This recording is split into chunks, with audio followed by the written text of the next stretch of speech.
বাংলার জায়ানকে নিয়ে পোস্ট করেছে ফিফা, লিখেছে দেশের টানে বাংলাদেশে ফেরা জায়ানই কি বাংলাদেশের ডিফেন্সের ভবিষ্যৎ। অবশ্য এই পোস্ট করার কারণও আছে। শুরুর ম্যাচেই নিজের ক্লাবের হয়ে গোল ও অ্যাসিস্ট করেছেন জায়ান, অথচ তিনি একজন ডিফেন্ডার। তার পারফরমেন্স ও ফিফার পোস্ট নিয়ে থাকছে প্রতিবেদন।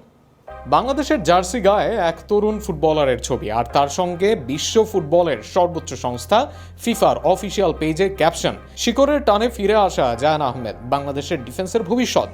এমন দৃশ্য স্বাভাবিকভাবেই বিস্ময় জাগায়, তবে যেভাবে পারফরমেন্স দিয়ে আলোচনায় এসেছেন জায়ান, তাতে এই স্বীকৃতি মোটেও অপ্রত্যাশিত নয়।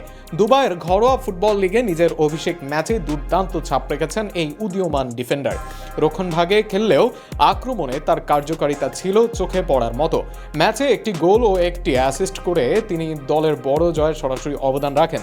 তার দল রিমাল আল সাহারা প্রতিপক্ষকে 5-0 গোলের ব্যবধানে পরাজিত করে, যেখানে জায়ান ছিলেন অন্যতম প্রধান নায়ক।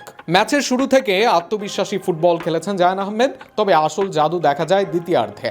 54তম মিনিটে প্রতিপক্ষের আক্রমণ ঠেকিয়ে বল নিজের নিয়ন্ত্রণে নিয়ে দ্রুত আক্রমণে উঠে আসেন তিনি।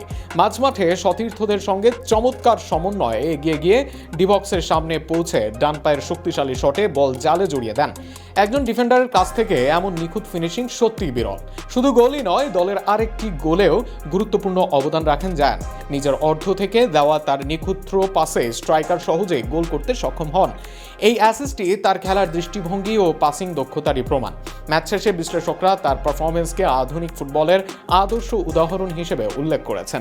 একজন ডিফেন্ডার হয়েও আক্রমণে অংশগ্রহণ, দ্রুত ট্রানজিশন এবং পুনরায় রক্ষণে দৃঢ়তা, সব মিলিয়ে তিনি দেখিয়েছেন পূর্ণাঙ্গ এক ফুটবলের গুণাবলী। সবচেয়ে বড় কথা, তার এই পারফরমেন্স নজর এড়ায়নি ফিফারও।